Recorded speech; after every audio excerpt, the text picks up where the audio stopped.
งานฝ่ายสงฆ์พระเดชพระคุณพระเทพมังคลาจารย์เจ้าคณะจังหวัดเชียงใหม่เจ้าคณะอำเภอทุกอำเภอของจังหวัดเชียงใหม่ประธานอุปถัมภ์ฝ่ายคฤหัสถ์พระท่านสมชายวงศ์สวัสดิ์อดีตนายกรัฐมนตรี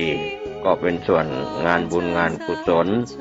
ขอเชิญท่านร่วมทำบุญทอดมหากฐินสามัคคี350 วัดตรงกับวันศุกร์ที่8 พฤศจิกายนพุทธศักราช2567ช่วงเช้า 9 นาฬิกาเป็นต้นไปณพุทธมณฑลเชียงใหม่อำเภอดอยรอจังหวัดเชียงใหม่ได้บุญได้กุศลโดยทั่วหน้ากัน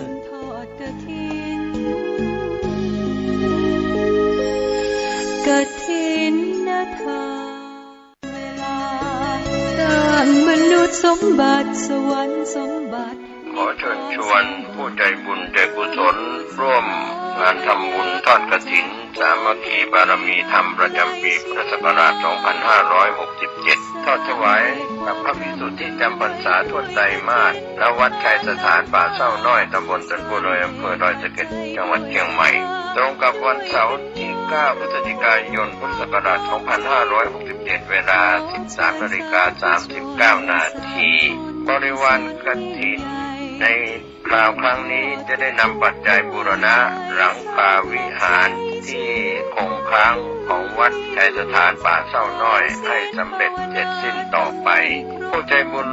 ร่วมงานบุญและสอบถามรายละเอียดต่างๆได้ที่พระครูประภัทรชัยคุณเจ้าวาดวัดชัยสถานป่าเศร้าน้อยมือถือ0876572276 0876572276หรือที่053114332053114332ได้ทุกวันก็ขออนุโมทนาในส่วนบุญส่วนกุศลที่ทุกท่านได้ร่วมทำบุญทอดกฐินสามัคคีบารมีธรรมในคราวครั้งนี้ตรงกับวันเสาร์ที่ 9 พฤศจิกายนพุทธศักราช2567เวลา 13:39 นาทีที่วัดชัยสถานป่าเศร้าน้อยตำบลตะโพธิ์อำเภอดอยสะเก็ดจังหวัดเชียงใหม่ได้บุญได้กุศลได้ความสุขโดยทั่วหน้ากันเชิญสาธุชนสร้างบุญกุศลยิ่งใหญ่ท่านกำลังติดตามรับฟังสถานีวิทยุกระจายเสียงพระพุทธศาสนาแห่งชาติและสังคมคลื่นเพื่อการศึกษาพระพุทธศาสนาและวัฒนธรรมระบบ FM 104.5 เมกะเฮิรตซ์รายการต่อไปเป็นรายการคดีโลกคดีธรรม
สถานี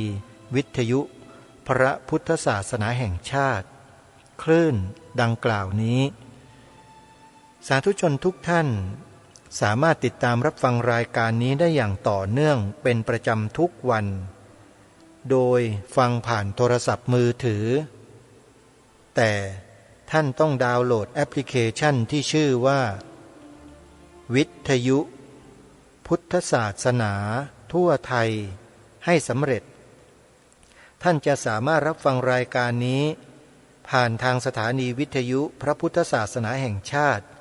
ที่รวมกันอยู่ในแอปพลิเคชันนี้ได้ถึง5เวลาต่อวันถ้าพลาดเวลาใดเวลาหนึ่งก็ยังสามารถติดตามรับฟังรายการนี้อีกเวลาหนึ่งได้ใน5เวลาดังกล่าว5เวลาดังกล่าวนั้นก็มีเวลา9 นาฬิกาสามารถรับฟังทางสถานีวิทยุวัดหนองกายตำบลสันป่ายางอำเภอแม่แตงจังหวัดเชียงใหม่ FM 99.75 เมกะเฮิรตซ์สถานีวิทยุวัดอารามมงคลตำบลยางตลาดอำเภอยางตลาดจังหวัดกาฬสินธุ์ FM 89 เมกะเฮิรตซ์สถานีวิทยุวัดศรีอุดมวงศ์ตำบลศรีสงครามอำเภอวังสะพุงจังหวัดเลย FM 101.75 เมกะเฮิรตซ์เวลา 9 นาฬิกาจะฟังได้3สถานีนี้เวลา 10 นาฬิการับฟังได้อีกครั้งหนึ่งทางสถานีวิทยุวัดป่าจริยธรรมตำบลนาดอกคำอำเภอนาด้วงจังหวัดเลย FM 104.50 เมกะเฮิรตซ์และวัดสามชุกตำบลสามชุกอำเภอสามชุกจังหวัดสุพรรณบุรี FM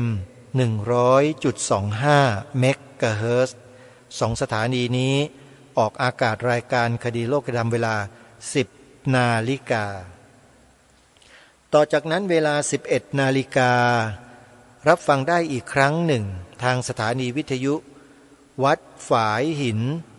ตำบลสุเทพอำเภอเมืองจังหวัดเชียงใหม่ FM 104.50 เมกะเฮิรตซ์และในเวลา 11 นาฬิกานี้ยังสามารถรับฟังถ่ายทอดสดรายการคดีโลกคดีธรรมทาง YouTube ได้อีกด้วยโดยเปิดไปที่ช่องวัดฝายหินชื่อช่อง YouTube วัดฝายหินญาติโยมพอถึงเวลา 11 นาฬิกาก็ให้พิมพ์ชื่อคดีโลกคดีธรรมใน YouTube ได้เลยก็คงจะได้เจอรายการสดๆนะโยมนะจากนั้นเวลา 13 นาฬิกาบ่ายโมงตรงฟังรายการนี้ได้อีกครั้งหนึ่งทางสถานีวิทยุวัดบ้านปลาคูนตำบลท่าหาดยาวอำเภอโพนทรายจังหวัด101 FM 104.50 เมกะเฮิรตซ์และเวลาเที่ยงคืนหรือตีหนึ่งโดยประมาณเที่ยงคืนหรือตีหนึ่งรับฟังรายการนี้ได้อีกครั้งหนึ่งทางสถานีวิทยุวัดฝายหินตำบลสุเทพอำเภอเมืองจังหวัดเชียงใหม่ FM 104.50 เมกะเฮิรตซ์วัดฝายหินนี้ออกรายการคดีโลกคดีธรรม2เวลาญาติโยมติดตามรับฟังกันได้โดยสะดวกและสถานีวิทยุที่เอ่ยนามมาทั้งหมดนี้รวมอยู่ในแอปพลิเคชันที่ชื่อว่าวิทยุพุทธศาสนาทั่วไทยรวมอยู่ทั้งหมด47สถานีทุกภูมิภาคของประเทศไทยของเราเรียกว่าดาวน์โหลดแอปพลิเคชันนี้เพียงแอปเดียวได้ฟังสถานีวิทยุมากถึง47สถานีญาติโยมฟังชัดเสียงใสไม่มีคลื่นรบกวนเป็นอันขาดแอปพลิเคชันเป็นระบบดิจิตอลญาติโยมไม่มีสัญญาณใดๆจะรบกวนได้นอกจากจะมีคนข้างๆรบกวนโยมเท่านั้นแหละไม่รู้มีกันหรือเปล่านะโยมนะกำลังฟังอยู่ดีๆเอ้ามาแล้วฟังอะไรก็ไม่รู้ไอ้นู่นไอ้นี่ต่างๆมาบ่นข้างๆอันนั้นก็อาจจะเป็นเสียงรบกวนอาจจะมีได้นะแต่ก็คงไม่มีนะโยมอย่าให้มีเลยวันนี้รายการคดีโลกคดีธรรมได้ตั้งเนื้อหาเอาไว้เรียบร้อยแล้วพร้อมที่จะอ่านให้กับสาธุชนที่สนใจได้สดับรับฟังถึงเรื่องราวในอดีตของบรรพชนไทยของเราเมื่อประมาณ 6,000 7,000 8,000 ปีก่อนพุทธกาลแต่เราไม่เคยเรียนรู้กันเลยไม่เคยมีตำรับตำราไหนนำมาให้เราศึกษาเรียนรู้กันเหตุผลเป็นเพราะเหตุใดประการใดนั้นญาติโยมสาธุชนท่านผู้ฟังต้องไปฟังบทคำนำของหนังสือเล่มนี้ที่ท่านเจ้าคุณพระราชกวีอ่ำธรรมทัตโตท่านได้เขียนไว้5 ครั้งลองไปฟังดูนะไปย้อน ฟังรายการคดีโลกคดีธรรมเมื่อเดือนสิงหาคมที่ผ่านมาโยมลองเปิดฟังดูจะมีบทคำนำของท่านอยู่ในเดือนนั้นแหละเดือนสิงหาคมพระพุทธศักราช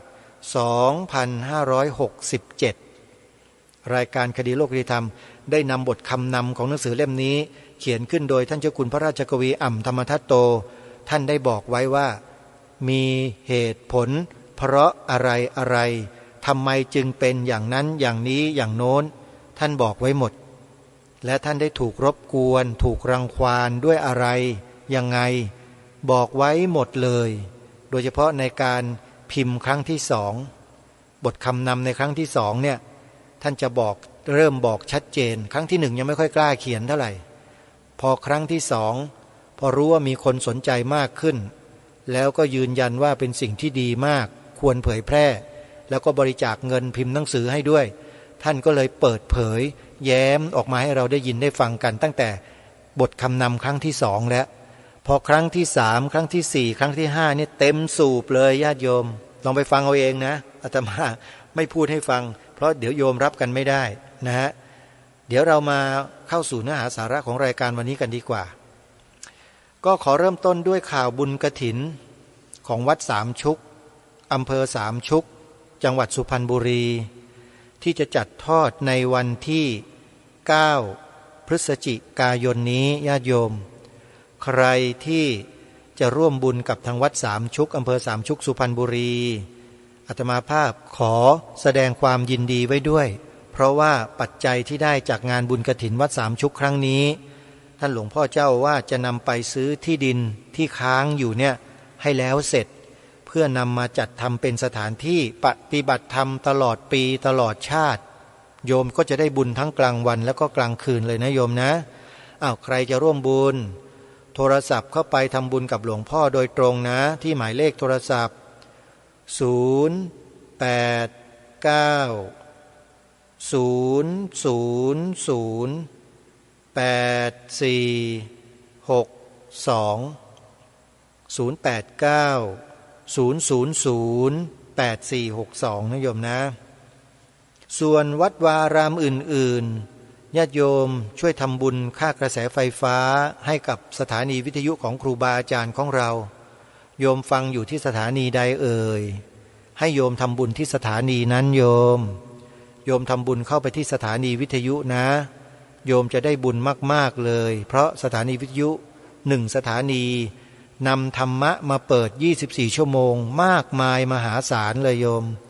โยมทำที่สถานีวิทยุโยมได้บุญเยอะเลยนะสถานีวิทยุที่โยมฟังอยู่ไม่ว่าจะเป็นวัดหนองกายวัดฝายหินวัดป่าจริยธรรมวัดศรีอุดมวงศ์วัดอารามมงคลวัดบ้านปลาคูนวัดสามชุกและวัดต่างๆที่โยมฟังรายการคดีโลกคดีธรรมไม่ว่าจะอยู่ที่ไหนก็ตามโยมสถานีนั้นแหละ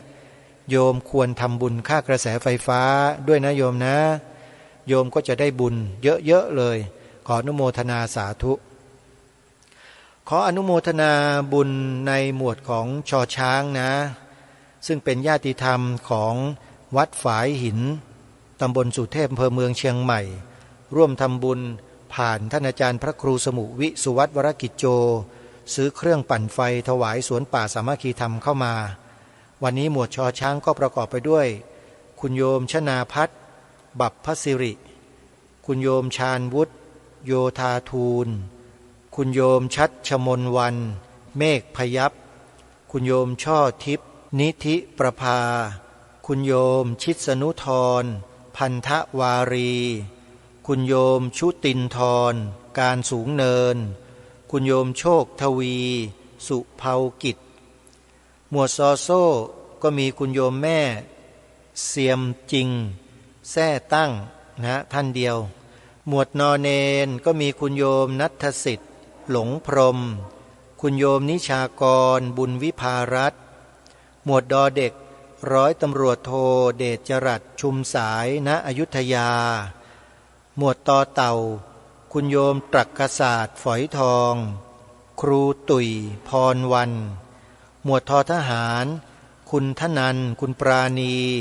คุณกนกวันเด็กชายชยาธรภูลเพิ่ม คุณโยมทศพรเจียมเจริญเกียรติและครอบครัวคุณโยมทองดีคุณโยมภูนทรัพย์รักธีรภาพคุณโยมทองปลิวคุณโยมสลิตตากันตานนท์คุณโยมทัศนาอุไรเวทหมวดทอทงคุณโยมธนพัฒน์เจริญสัตรารักษ์คุณโยมทัชมาศชีวกิดาการและครอบครัวคุณโยมธัญรัตน์อังกูลเลิศรัตน์และคุณโยมธัญลักษณ์กล้าหาญวันนี้จบแค่หมวดทอทงนะโยมนะอนุโมทนาบุญกับญาติโยมที่ได้ร่วมบุญสร้างเครื่องปั่นไฟถวายสวนป่าสามัคคีธรรมในการจัดงานในเดือนธันวาคมครั้งนี้แล้วเดี๋ยววันพรุ่งนี้เรามาอนุโมทนาบุญในหมวดของนอหนูกันต่อนะโยมนะเป็นชื่อใครอย่างไรเดี๋ยวพรุ่งนี้ติดตามรับฟังกันสำหรับกิจกรรมของสวนป่าสามัคคีธรรมที่จะจัดให้มีขึ้นเป็นครั้งแรกในรอบ5 ปีหลังจากปลูกป่าเสร็จมาแล้วต้นไม้เจริญเติบโตงอกงามเป็นอย่างดีก็จะจัดงานเปิดป่าฟังธรรมในวันที่14-15 ธันวาคมศกนี้เรียนเชิญเจริญพรสาธุชนที่สนใจอยู่ใกล้ๆไปร่วมงานโดยพร้อมเพรียงกันญาติโยมงานจะจัดกันในช่วงกลางคืนนะโยมมีพระสงฆ์มาแสดงธรรมกันตอนนี้มีรายชื่ออยู่15 รูปแล้วงานจะเริ่มตั้งแต่5 โมงเย็นเป็นต้นไปฟังธรรมกันสอดแจ้งฟังธรรมกันเต็มอิ่มนะญาติโยมนะใครสนใจก็ไปร่วมงานกันได้หรือใครที่ไปร่วมงานไม่ได้จะสนับสนุนกิจกรรมที่อาตมาภาพจัดในครั้งนี้ก็ขอเชิญท่านสาธุชนร่วมบุญเข้ามาได้เลยโอนปัจจัยมาร่วมบุญเป็นค่าเต็นท์สถานที่นะโยมนะค่าโรงทานน้ำดื่มเจาะบ่อบาดาลในอนาคตนะที่จะเจาะนี่นะหรือจะเป็นการทำบุญเรื่องของระบบไฟฟ้าน้ำประปาซึ่งต้องเตรียมการใหม่ทั้งหมดเลยมันเป็นพื้นที่ดินว่างๆเปล่าๆเนี่ยโยมเรายังไม่ได้ทำอะไรนะยังไม่ได้จัดทำระบบไฟฟ้าระบบน้ำอะไรสักนิดหนึ่งศาลาอาคารก็ไม่มีเลยมีแต่พื้นดินกับหญ้าที่โยมเห็นแล้วก็ต้นไม้เท่านั้นนะใครที่ต้องการไปดูเห็นภาพก็เข้าไปดูใน Google Map ดูใน Google Map นะโยมมีภาพอยู่โยมกดไปที่รูปภาพได้เลยนะพิมพ์ใน Google Map ว่าสวนป่าสามัคคีธรรมใน Google Map นะอาตมาภาพปักหมุดไว้ให้ญาติโยมแล้วโยมไปตามนี้ได้เลยแล้วก็ไปดูภาพที่โพสต์เอาไว้ตั้งแต่ปีแรกของการปลูกป่าคือพระพุทธศักราช2562เป็นต้นมาจนถึง67มีภาพปรากฏอยู่ในนั้นประมาณ 2,000 กว่ารูปนะโยมไปดูกันได้เลยนะวันนี้รายการคดีโลกคดีธรรมตั้งใจจะอ่านบทความในหนังสือพุทธศาสนสุวรรณภูมิปกรณ์ต่อเนื่องจากครั้งที่แล้วให้พวกเราได้สดับรับฟังกันถึงวัฒนธรรมประเพณีของบรรพบุรุษไทยของเราในโบราณในสมัยอดีตที่สืบสานรักษาต่อยอดทำกันมาเช่นนี้มาช้านานหลายพันปีมาแล้วโยมเรามาศึกษาเรียนรู้ดูด้วยกันนะส่วนใครจะบอกว่าสิ่งเหล่านี้วิธีการเหล่านี้เป็นสิ่งอย่างนั้นอย่างนั้นอย่างนี้ไม่ควรอย่างนู้นเนี่ยแล้วแต่ใครจะพูดยังไงก็ได้อย่างนั้นนะโยมนะแต่สำหรับอาตมาภาพถึงแม้จะเป็นพระสงฆ์ก็ตามแต่การศึกษาเขาไม่มีเว้นนะว่าคุณจะเป็นใครศึกษาเรียนรู้อะไรได้ทั้งหมดเมื่อศึกษาแล้วเรียนรู้แล้วสิ่งใดที่เป็นประโยชน์ก็นำมาเผยแพร่นำมาบอกมากล่าวกันถ้าทำได้ก็เป็นสิ่งที่ดีเพราะเป็นสิ่งที่บรรพชนไทยเราทำกันสืบมาและคำสอนของพระพุทธเจ้าหลักธรรมคำสอนของพระพุทธเจ้าไม่ได้ขัดแย้งกับวัฒนธรรมประเพณีเหล่านี้เลยไม่มีในอดีตสมัยอดีตนับจากปีที่แล้วมาเนี่ยหรือปีต่อๆมาเนี่ยกี่ร้อยกี่ปีก็แล้วแต่เถอะกี่พันปีบรรพชนเราไม่เคยดูถูกดูหมิ่นดูแคลนบลูรี่ดูถูกถากถางเหยียดหยามวัฒนธรรมประเพณีของบรรพบุรุษของเราเลยนักปราชญ์ราชบัณฑิตเขาไม่ทำอย่างนั้นไม่พูดไม่กล่าวอย่างนั้นเลยนะแต่ทุกวันนี้ดูสิกล่าววาจาจาบจ้วงนำเอาหลักธรรมคำสอนพระเจ้ามาข่มขี่ข่มเหงวัฒนธรรมจารีตประเพณีอันดีงามของชนเผ่าไทยของเราอย่างนี้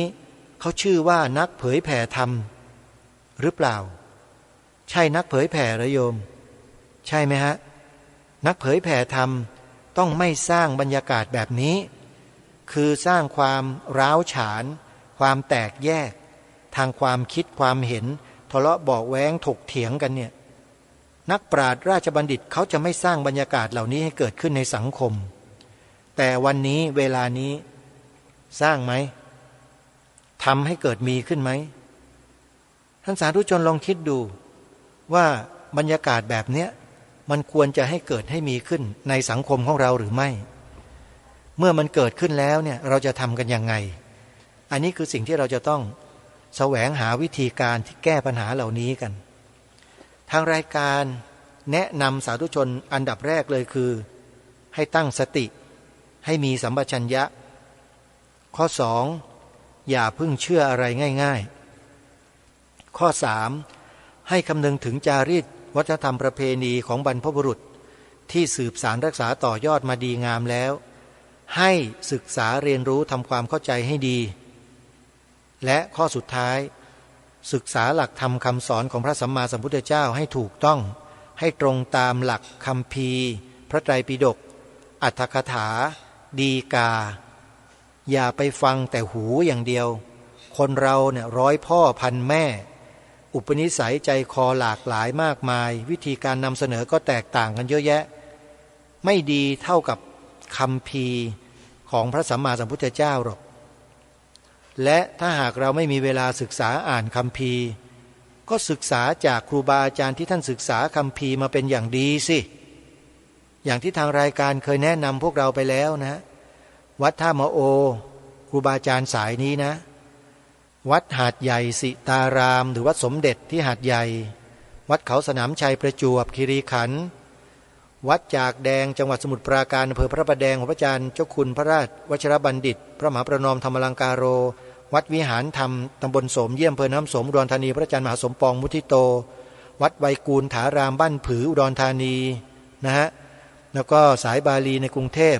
วัดโมลีโลกยารามวัดมหาธาตุวัดสุทัศน์วัดบวรวัดสามพระยาสารพัดวัดวาอารามที่ศึกษาเล่าเรียนพระบาลีเยอะแยะไปหมดนี่แหละคือครูบาอาจารย์พระสงฆ์ที่เราควรฟังควรศึกษาเรียนรู้จากท่านไม่ใช่ไปฟังใครก็ไม่รู้การศึกษาก็ไม่มีไม่ได้ศึกษาค้นคว้าตำรับตำราอย่างถูกต้องอยู่ๆก็มาโพร่งเล่นงานว่าทำจารีตประเพณีของชนเผ่าบรรพบุรุษไทยสะเละเทะไม่มีชิ้นดีเลยแล้วกล่าวหาว่าใครที่ถือปฏิบัติเนี่ยเป็นพวกปัญญาอ่อนเป็นไงโยมปัญญาอ่อนก็ทั้งบ้านทั้งเมืองเลยพวกเรานี่เพราะถือปฏิบัติแบบนี้ไม่ใช่คำสอนพุทธเจ้าเอาสิเอากับเขาเนี่ยอาตมาภาพฟังท่านพระมหาสมบูรณ์ตอบแล้วได้ข้อคิดหลายอย่างตอบแบบท่านพระมหาสมบูรณ์เนี่ยวัดเขาสนามชัยเนี่ยนะอาตมาภาพว่ามีพระแบบเนี้ยมาแก้พระประวาทแบบนี้ได้ด้วยพระธรรมคำสอนพระธรรมวินัยแบบนี้ได้เนี่ยดีมากๆเลยนะอาตมาเนี่ยไม่ใช่เป็นคนละเมียงนะโยมถึงแม้ว่าจะไม่ชอบพระบางรูปในวัดเขาสนามชัยที่มานำเสนอสอดคล้องกับพวกทูตเทวทัตทูตจินเนี่ยอาตมาก็ยกไว้นะไม่ยุ่งไม่เกี่ยวด้วยแต่อะไรที่ถูกที่ควรที่เหมาะก็ต้องยกย่องว่าถูกควรเหมาะแล้วก็บอกกับญาติโยมให้ไปฟังกันนะไปฟังท่านพระมหาสมบูรณ์ตอบคำถามพวกพุทธแท้อาตมาได้จัดรายการได้นำมาออกอากาศเมื่อประมาณปลายเดือนตุลาคมที่ผ่านมาเนี่ยไปฟังย้อนหลังกันได้เลยนะฟังซ้ำๆฟังบ่อยๆโยมรายการคดีโลกคดีธรรมฟังครั้งเดียวนี่ไม่ได้เรื่องหรอกต้องฟังซ้ำๆฟังบ่อยๆฟังบ่อยๆซ้ำๆฟังแล้วก็ต้องพิจารณาให้ละเอียดด้วยนะในคำพูดต่างๆเนี่ยมันมีเหตุมีผลอยู่ในนั้นมีที่มาที่ไปมีข้ออ้างอยู่นะฟังให้ดีๆอย่าเพิ่งตัดสินใจอย่าด่วนใช้อารมณ์นะโยมฟังรายการคดีโลกคดีธรรมถ้าฟังแล้วใช้อารมณ์เนี่ยฟังได้ไม่นานหรอกนะเมื่อฟังได้ไม่นานก็ความเข้าใจมันก็น้อยนิดเดียวไม่เข้าใจระยะยาวเมื่อไม่เข้าใจกันแล้วก็จะมีปัญหาในอนาคตได้แต่อาตมาภาพไม่มีปัญหาใครนะพูดตามเนื้อหาตามเนื้อผ้าตามหลักฐานที่มีอยู่เหมือนอย่างที่จะนำมาอ่านให้ฟังกับญาติโยมในตอนนี้นะเป็นเนื้อหาในช่วงของยุคชาดกหนึ่งหรือพุทธันดรที่หนึ่งรูปปรากฏยืนยันต้นขุนเกิดสมัยขุนสวงสาง นะคำเหล่านี้นะคำเหล่านี้พวกเราไม่คุ้นเคยพวกเราไม่เคยได้ยินมาก่อนไม่เคยมีใครนำมาเผยแพร่และนำมาพูดเหมือนอย่างที่รายการทำนี้ไม่มีเลยมีแต่ก็ไม่ค่อยจะปรากฏน้อยมากแต่รายการคดีโลกคดีธรรมเห็นว่าเป็นเรื่องที่ควรเผยแพร่ให้คนไทยรู้จักตัวเองนี่คือความเป็นตัวตนของคนไทยนะเรื่องของวัฒนธรรมจารีตประเพณีของบรรพบุรุษเนี่ยเป็นตัวตนของพวกเราเผ่าไทยเราไม่ได้หยิบไปยืมหรือว่าไปอะไรของใครมาเลยเป็นของเรามาตั้งนมตั้งนานโบราณมาแล้วบรรพบุรุษบรรพชนพาสืบมาถือมารักษามาแล้วก็ไม่ได้ปฏิเสธคำสอนของพระสัมมาสัมพุทธเจ้าไม่เคยทำลายไม่เคยทำร้ายพระสงฆ์เลยก็อยู่ร่วมกันปฏิบัติร่วมกันมาเป็นอย่างดีเนี่ยก็ต้องพูดย้ำสิ่งเหล่านี้โยมศาสนาพุทธกับวัฒนธรรมจารีตประเพณีของชนเผ่าไทยเราที่บรรพบุรุษแต่สมัยโบราณถือกันมาเนี่ยเขาอยู่ด้วยกันมาปฏิบัติร่วมกันมากับศาสนาพุทธลงตัวกันอย่างดิบอย่างดีมาแล้วอยู่ๆก็มีใครก็ไม่รู้โผล่ขึ้นมาจากไหนก็ไม่รู้บอกว่าไม่ได้ใช้ไม่ได้ไม่ถูกตรงตามคำสอนพุทธเจ้าอย่างนี้ไม่ดีพวกปัญญาอ่อนอะไรต่างๆสร้างพระพุทธรูปมีที่ไหนไปกราบไหว้กันอยู่สร้างส้วมให้เด็กขี้ให้คนขี้ยังดีกว่าดูเขาว่าสิฮะนี่จะเป็นสมัยก่อนจะมาไม่พูดคำว่าเขานะดูมันว่าสิฮะอันนี้ขอถอนคำพูดนะฮะไม่เอาคำพูดเดิมเพราะว่าพัฒนาแล้วรายการนี้ก็พัฒนาเหมือนกันใช้วาจาที่มันเหมาะสมโยมดูเขาพูดสิฮะพูดเข้าไปได้บอกว่าพวกสร้างพุทธรูปกราบไหว้พุทธรูปพวกปัญญาอ่อนก็ปัญญาอ่อนกันทั้งบ้านทั้งเมืองนะพวกเรานี่แล้วเราเป็นอย่างนั้นหรือเปล่าโยมเราไหว้อิฐไหว้ปูนนะเปล่าใช่ป่ะไม่ใช่เราใช้เป็นสื่อระลึกนึกถึงพระพุทธคุณของพระสัมมาสัมพุทธเจ้าเหมือนกับเรากราบไหว้พระพุทธเจ้ายังไงอย่างนั้นเลยจิตที่น้อมลงอ่อนน้อมลงมีความเคารพมีความคารวะเป็นมหากุศลนะโยมนะเพราะฉะนั้นการกราบพระพุทธรูปไม่ใช่คนปัญญาอ่อนอย่างที่เขากล่าวหาแต่หมายถึงเราทำด้วยสติด้วยปัญญาความรู้ความเข้าใจโดยมีพระพุทธรูปเราถือสมมุติว่าเป็นองค์แทนของพระสัมมาสัมพุทธเจ้าเสด็จประทับนั่งอยู่เบื้องหน้าของเรากราบด้วยความเคารพในพระพุทธองค์พระพุทธรูปใช่พระพุทธองค์ไหมล่ะไม่ใช่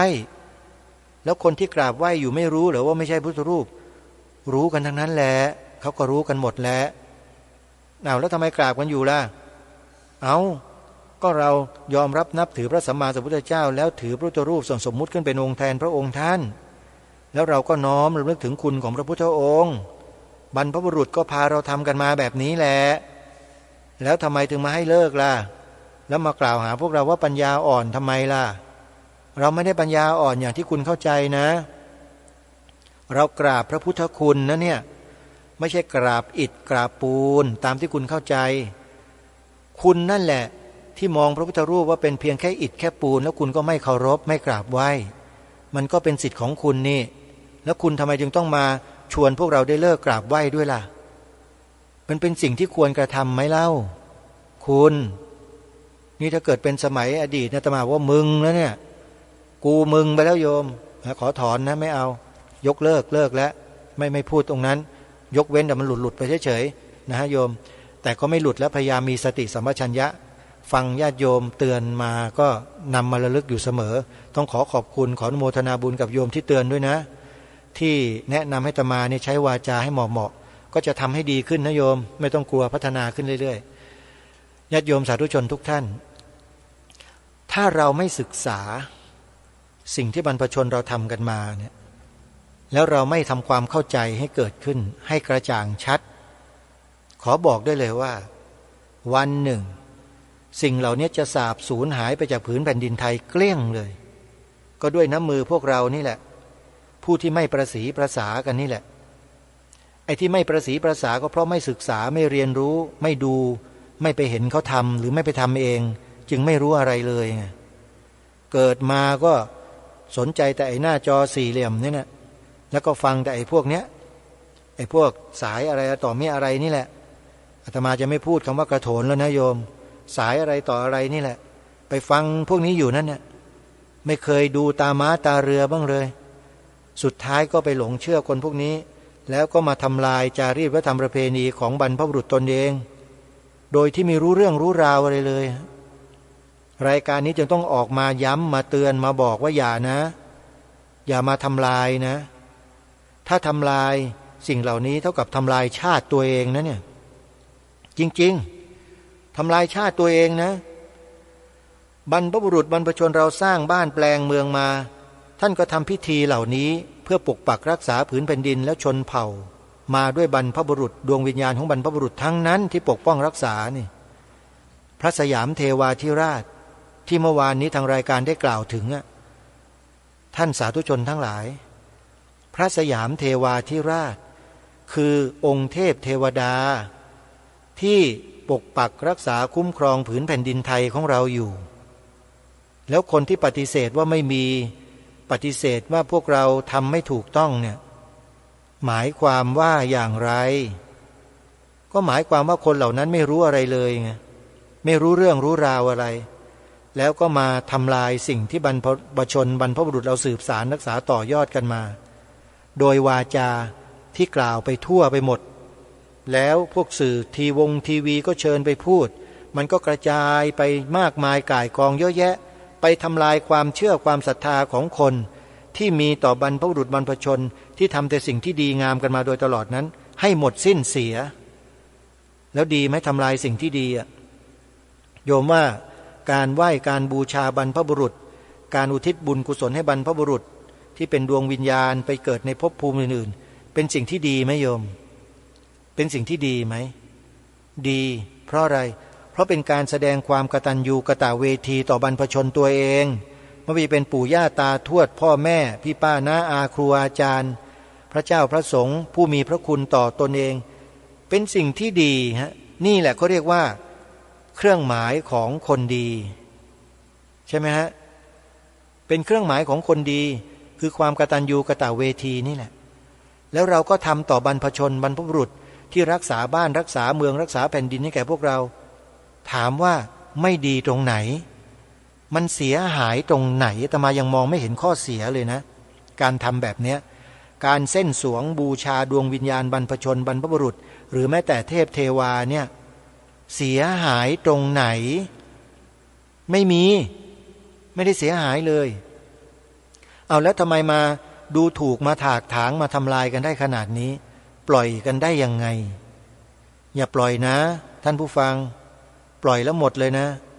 คนก็จะเชื่อเด็กๆเยาวชนลูกหลานแล้วคนที่ไม่มีความรู้จริงๆเนี่ยก็จะหลงเชื่อไปได้โดยง่ายเลยเพราะทุกวันนี้คนเนี่ยชอบกินอาหารฟาสต์ฟู้ดกันโยมมันง่ายสะดวกสบายเงินไปของมาใส่ปากทันทีใช่ไหมนี่แหละก็เรียกว่าฟาสต์ฟู้ดหลวงพ่อพุทธทาสหรือใครก็ไม่ทราบหรือหลวงพ่อปัญญานันทะก็ไม่รู้นะอาตมาจำไม่ได้แต่รู้ว่าสององค์นี่แหละ2ท่านนี่แหละท่านใช้ศัพท์แทนอาหารฟาสต์ฟู้ดนี้ว่าอาหารแดกด่วนภาษาท่านพูดโยมอาตมาไม่ได้พูดเองนะท่านบอกว่าเป็นพวกอาหารแดกด่วนทุกคนทุกวันนี้จึงทำอะไรด่วนๆคิดก็คิดด่วนๆเชื่อก็เชื่อด่วนๆตัดสินใจทำอะไรก็ทำแบบด่วนๆพูดธรรมะก็พูดธรรมะแบบด่วนๆชอบแบบด่วนๆอาตมาภาพก็เลยให้ฉายาธรรมะประเภทนี้อีกชื่อหนึ่งว่าธรรมะแดกด่วนคงไม่หยาบเกินไปใช่ไหมโยมนะธรรมะฟาสต์ฟู้ดแล้วกันเนาะเรียกว่าธรรมะฟาสต์ฟู้ดคล้ายๆกับฟาสต์ฟู้ดคือสำเร็จรูปพูดปุ๊บฟังปั๊บเชื่อปุ๊บปฏิบัติตามปั๊บคือเลิกนับถือบรรพชนเลยเลิกนับถือสิ่งที่เป็นจารีตประเพณีวัฒนธรรมของชาติบ้านเมืองตัวเองทันทีเนี่ยเขาเรียกว่าต่อปุ๊บติดปั๊บธรรมะฟาสต์ฟู้ดนะจะไม่ใช้คำว่าแดกด่วนนะโยมมันหยาบเกินไปโยมฟังกันไม่ได้ขออภัยด้วยนะโยมจะเอากันแบบนั้นเหรอธรรมะฟาสต์ฟู้ดจะไม่เรียนจะไม่ฟังครูบาอาจารย์ที่ท่านเรียนมาเป็นอย่างดีศึกษามาเป็นอย่างดีแล้วหรือไปฟังใครอยู่โยมลูกหลานเยาวชนเราไปฟังใครครูบาอาจารย์นี่สู้ทุ่มเทชีวิตเรียนจบปริญญาธรรม3ประโยค3ประโยค4 5 6 7 8 9 ศึกษาตำรับตำราพระไตรปิฎกคาถาดีกาคันถีโยชนาศึกษาศรัทธาวิเศษใช้เวลาชีวิตศึกษาเรียนรู้เผยแผ่สิ่งเหล่านี้กันอยู่มาตลอดชั่วลูกชั่วหลานตั้งแต่บรรพกาลบรรพชนมาเราไปเชื่อคนอื่นแทนที่จะเชื่อครูบาอาจารย์เหล่านี้แล้วมันคุ้มค่ากับการเวลา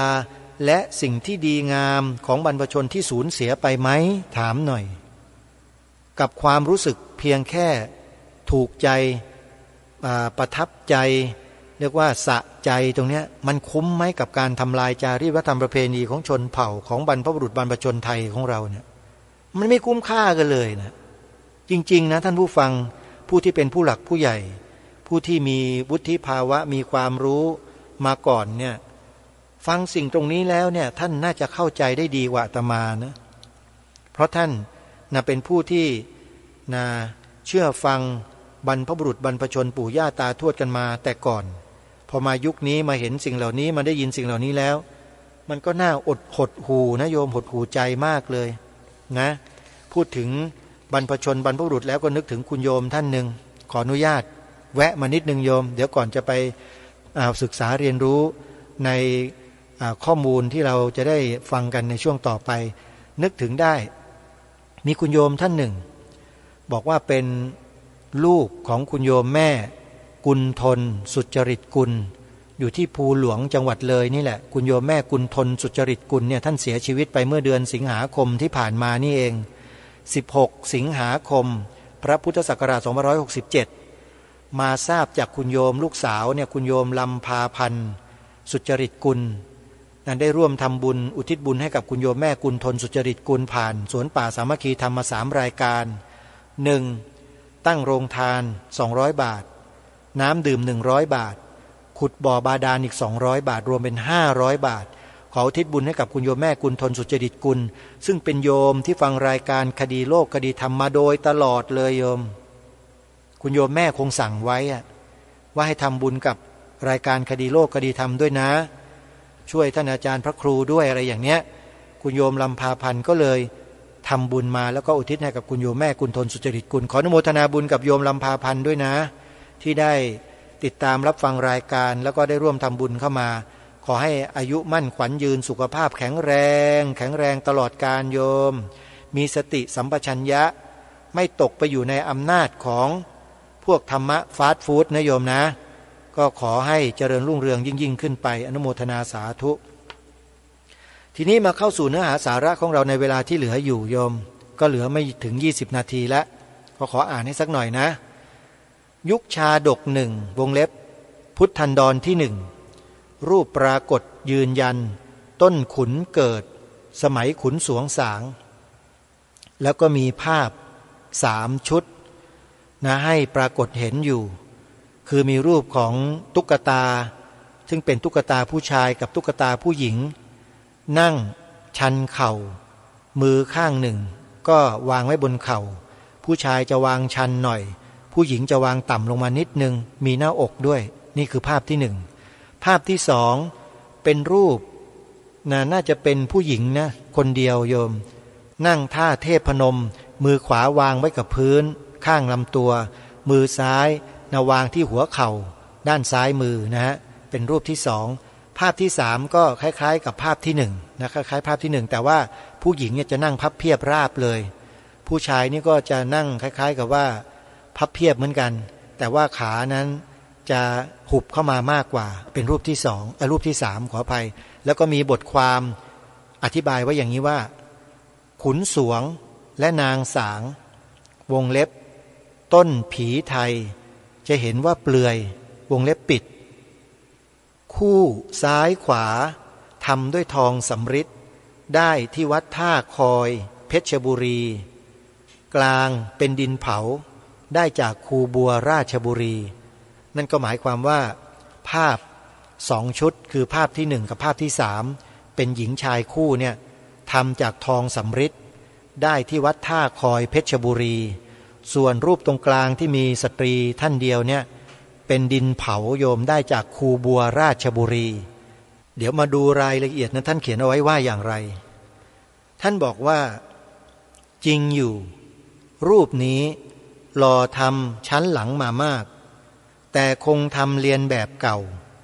ลักษณะแบบเปลือย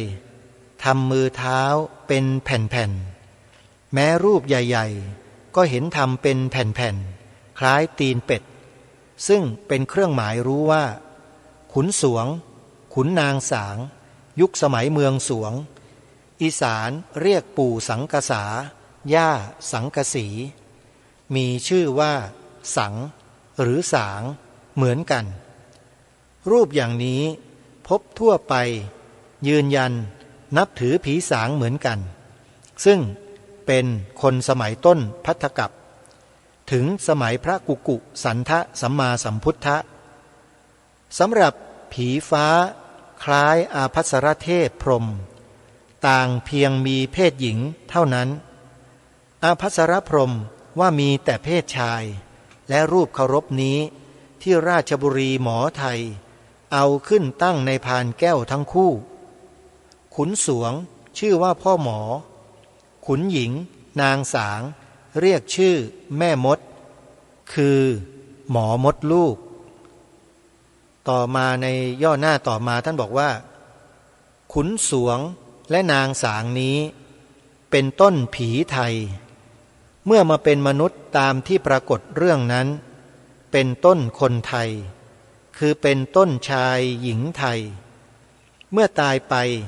เป็นผีอยู่ในสวงสวรรค์ก็ได้เป็นผีฟ้าหรือเจ้าฟ้าเป็นต้นผีไทยแม้ในระยะการยาวนานหนักหนาถึงกระนั้นก็ยังระลึกเคารพบูชากันกระทั่งเป็นประเพณีแบบไทยเช่นชื่อบวงสรวงเส้นสวงเส้นไหว้กันมาคนไทยได้รักษากันตลอดกาลจึงอยู่กับไทยได้ทั้งคนกับทั้งเจ้าผีทั้งหลายที่เป็นยอดสุดก็คือสร้างแบบอย่างไทยกันไว้ได้ปฏิบัติกันมากระทั่งเป็นประเพณีในทุกๆอย่างและคงสืบกันมาจึงชื่อว่าเป็นของที่อยู่แก่คนไทยยืนยันว่าไทยมีอยู่นานสมัยโบราณกาลมาแล้วและไทยทำเป็นกันมาจนกระทั่งเป็นสายเลือดสายจิตใจไทยนี่แหละที่เป็นไทยมีอยู่แก่ไทยและคงไทยมาถึงปัจจุบันจบย่อหน้าที่สองขอหยุดนิดหนึ่งโยมรู้สึกหายใจไม่สะดวกอาตมาภาพนั่งทำรายการและอ่านตรงนี้เนี่ยมีควันธูปเข้ามานะโยมที่จมูกอาตมาเนี่ยทั้งที่สถานที่ตรงนี้ไม่ได้จุดธูปอะไรเลยนะอันนี้แจ้งบอกญาติโยมให้ทราบเฉยๆได้สัมผัสได้รู้สึกจริงๆแล้วก็บอกอาตมาพอได้ควันแล้วเนี่ยจะหายใจไม่ค่อยออกนะเสียงจะตะกุกตะกักทีนี้มาดูย่อหน้าต่อไปเมื่อต้นขุนสวงและนางสางได้ตั้งเป็นต้นแรกแล้วเป็นประเพณีแบบอย่างบวงสรวงกันมาต่อมาคนไทยเกิดมาแล้วเป็นคนค้นทำอะไรขึ้นเมื่อตายไปก็ขึ้นเป็นผีต้นเช่นขุนอินนางกวักเป็นต้นความเจริญตั้งความเจริญตั้งการเวลาปีเดือนวันนี้เป็นต้นผีขอมฟ้าไทยขุนสือไทยขุนแลกไทยขุนหญิงไทยงามเป็นผู้สร้างลายสือและลายเลขอ่านรู้เรื่องก็ขึ้นเป็นต้นครูบาอาจารย์เมื่อตายไปก็ขึ้นเป็นต้นผีครูบาอาจารย์วรรคที่สามอันนี้เราจะรู้เราจะทราบแล้วนะว่าต้นครูบาอาจารย์ต้นผีขอมฟ้าไทยขุนสือไทยขุนแลกไทยขุนหญิงไทยงามนี่เป็นครูบาอาจารย์ของคนไทยของเรานะโยมนี่ไม่ใช่ศาสนาพุทธนะฮะโยมฟังกันให้ดีนะอาตมาภาพไม่ได้พูดถึงศาสนาพุทธไม่ได้พูดถึงหลักธรรมคำสอนพระสัมมาสัมพุทธเจ้าเรากำลังศึกษาต้นบรรพบุรุษของไทยของเราอยู่ผ่านหนังสือพุทธศาสนสุวรรณภูมิปกรณ์อาตมาอ่านตามตัวหนังสือนะโยม เป็นการศึกษาเรียนรู้ไปด้วยกันด้วยว่าเราจะได้รู้ว่าต้นโคตรวงของคนไทยเราเนี่ยคือใครเรารู้แล้วนะขุนสวงนางสางนะโยมนะแล้วก็กลายมาเป็นขอมฟ้าไทยต้นผีไทยขุนสือไทยขุนแรกไทยขุนหญิงไทยงามเหล่านี้เป็นต้นทีนี้ย่อหน้าต่อไปจะมีอีกคำหนึ่งเข้ามาเมื่อถึงการขอมคือครอบก็มาทรงสรรสร้างให้ขลังศักดิ์สิทธิ์เป็นขึ้นแม้จะล่วงไปนานแล้วก็ยังอนุเคราะห์มาสืบสายสางไว้ไทยจึงต้องมีแบบไทยคือมีขุนมีขอมเป็นแบบไทยคือมีผีมีต้นเจ้าขุนมีขอมคือครูบาอาจารย์เป็นสิ่งของขลังคือศักดิ์สิทธิ์ซึ่งคนได้จากสางคือเจ้าในสวงสวรรค์ชั้นหนหาวนั้นอันยืนยันว่าแบบไทยมีโลกนี้โลกหน้าโลกคนสร้างสางสรรทรงทั้งนี้มีอยู่และเป็นแบบไทยที่คงมาถึงปัจจุบันหยุดพักไว้ตรงนี้สักครู่ท่านผู้ฟังอ่านมาถึงตรงนี้แล้วเนี่ยขอเสริมสักนิดหนึ่งเสริมกับที่กล่าวกับท่านผู้ฟังมาแล้วนะว่าแยกศาสนาพุทธออกจากวัฒนธรรมจารีตประเพณีของคนไทยเราไว้นะโยมนะอย่าไปปนกันเราไม่เข้าใจทั้งสองส่วนแล้วอย่าเอาไปปนกันเดี๋ยวตีกันเละเหมือนกับธรรมะสายฟาสต์ฟู้ดที่เขาทำให้เราตีกันนั่นน่ะอย่าเชียวนะโยมนะเรื่องแบบนี้ไม่ใช่เรื่องเล่นๆเรื่องของต้นผีไทยเรื่องของขอมฟ้าไทยขุนสือไทยขุนแรกไทยขุนหญิงไทยงามเนี่ยคือครูบาอาจารย์ของบรรพบุรุษเรานะโยมแล้วเราจะมาปฏิเสธสิ่งเหล่านี้ของบรรพบุรุษได้ยังไงเล่าอย่านะขอร้องนะลูกหลานไทยเอ้ยจะทำลายตัวเองโดยไม่รู้ตัวนั่นนี่ที่พูดเนี่ยพูดเพราะความหวังดีนะฮะหวังดีและปรารถนาดีเรายอมรับนับถือพระพุทธศาสนากันทั้งนั้นเลยโยมเพราะอะไรล่ะศาสนาพุทธไม่ได้มาทำลายสิ่งเหล่านี้สิ่งที่บรรพบุรุษเราสืบสานมาเนี่ยไม่มีนะแล้วคนที่อ้างคำสอนพระพุทธเจ้ามาทำลายสิ่งเหล่านี้ของเราเนี่ยแล้วเรามองว่าเป็นคนดีอยู่ได้ยังไงเนี่ยไม่เข้าใจกันจริงๆคนไทยสมัยนี้ไม่เข้าใจจังเลยอ่ะเป็นไปได้ยังไงกันพวกเรานี่อย่านะทำลายความเป็นไทยเนี่ยไม่ได้นะอาตมาภาพนี่พูดมาโดยตลอดถึงเรื่องเหล่านี้นะมันเจอจริงๆนะคนมาทำลายความเป็นไทยเนี่ยความเป็นไทยคือศาสนาพุทธกับต้นผีไทยเสริมเข้ามาซึ่งกันและกันจนแข็งแกร่งเป็นเอกราชมาถึงวันนี้ได้เพราะเราเสริมกันไงพุทธเสริมสางสางเสริมพุทธอยู่ผสมผสานกลมกลืนกันมาเป็นหลายๆพันปีอย่างน้อยๆก็ 2,000 กว่าปีแล้วล่ะที่ผสมผสานกลมกลืนกันแล้วระหว่างพุทธกับสางเนี่ยนะพุทธกับผีพูดง่ายๆโยมแต่ภาษาผีเนี่ยฟังแล้วมันยังไงอยู่ใช่ไหมจริงๆแล้วไม่น่าเกลียดหรอกก็คือบรรพบุรุษเรานั่นแหละแต่ภาษาโบราณเขาใช้คำว่าผีแล้วก็มาใช้คำว่าสางเนี่ยจริงๆคือคำว่าสางนะสางก็คือดวงวิญญาณของบรรพชนแล้วลูกหลานก็บูชานำอาหารนำอะไรไปเส้นไปไหว้ไปบอกไปกล่าวกันทำกันมาแบบนี้แล้วมันเสียหายตรงไหนอะทำตัวเป็นลูกหลานกตัญญูเนี่ยมันเสียหายตรงไหนถามหน่อยสิมันเป็นวัฒนธรรมจารีตประเพณีของบรรพชนเราแล้วคนที่อ้างคำสอนพระเจ้ามาทำลายเนี่ยคนนั้นอาตมาถามตลอดว่าเป็นคนดีจริงหรือเปล่ามาทำลายจารีตวัฒนธรรมประเพณีของบรรพบุรุษเนี่ยแล้วนำเอาคำสอนพระเจ้ามาด้วยนะเท่ากับว่าเสี่ยมให้ศาสนาพุทธกับศาสนาสางหรือลัทธิสางของบรรพชนตีกันโยมเห็นหรือยังภาพอะต่อให้เห็นชัดๆแล้วเห็นไหมเนี่ยเขาทำให้ตีกันชิบหายเท่านั้นที่บ้านเมืองอยู่กันยังไงอะทีนี้ก็ตีกันเละทีฮะอันตรายนะขอบอกไว้ก่อนนะเรื่องนี้เป็นเรื่องใหญ่มากทำเป็นเล่นไปนะครับครูบาอาจารย์เราทุกรูปทุกนามนะพยายามนะครับศึกษาเรียนรู้สิ่งเหล่านี้ให้ดีอย่าดูหมิ่นอย่าดูแคลนบรรพชนเรานะลูกหลานอกตัญญูเลยนะฮะ ถ้าใครดูถูกดูแคลนสิ่งเหล่านี้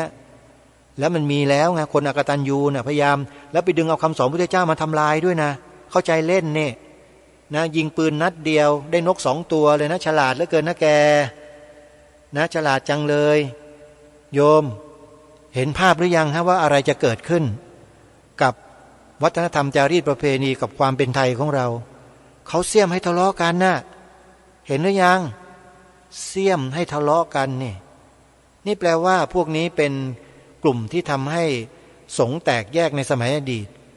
มาอีกแล้วฮะลูกหลานเทวทัตทุจินครับใครที่ฟังรายการคดีโลกคดีธรรมคงเคยได้ยินคำนี้ชัดๆ2 หูเลยใช่ไหมทูตเทวทัตทุจินพวกนี้มาเพื่อทำลายอย่างเดียวไม่ได้มาสร้างสรรค์เลยและพวกเราชาวพุทธตั้งแต่พระเจ้าพระสงฆ์ลงมาองค์สามเณรแม่ชีบาศกบาสิกาคฤหัสถ์ญาติโยมเงียบกันเกือบทั้งหมดเลยไม่มีปฏิกิริยาอะไรตอบโต้กันสักนิดหนึ่งใช่ไหมถือว่านิ่งไว้อะไรนะพูดไป2 ภัยเบี้ยนิ่งเสียตำลึงทองใช่ไหมโยมก็ดีนะถ้าคิดได้อย่างนั้นแต่เรื่องแบบนี้ก็ลองพิจารณากันดูนะว่าเราจะนิ่งกันต่อไปได้ไหมนะถ้าเรานิ่งเราไม่ออกมาปกป้องมาดูแลรักษาให้สิ่งที่ดีงามเหล่านี้คงอยู่คู่ประเทศไทยต่อไปเนี่ย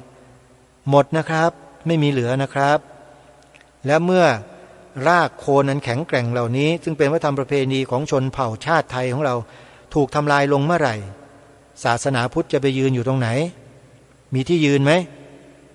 ในเมื่อเป็นปฏิปักษ์กับคนเหล่านี้ส่วนใหญ่ของประเทศแล้วเนี่ยยืนตรงไหนล่ะท่านศาสนาพุทธยืนตรงไหนอยู่ไม่ได้นะครับมาทะเลาะเบาะแว้งมาทำลายกันนี่วิญญาณของบรรพชนเขาไม่ยอมหรอกเขารอดูเขารอฟังกันอยู่เนี่ยทุกวันเนี่ยอาตมาภาพนี่เคารพมากนะบรรพบุรุษไทยนี่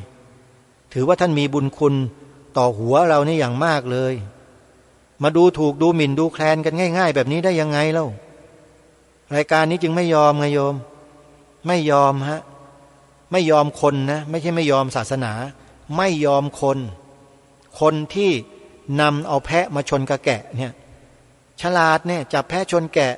ยิงปืนนัดเดียวในนก2 ตัวมันทำลายหมดเลยเนี่ยทำลายทั้งศาสนาพุทธทำลายทั้ง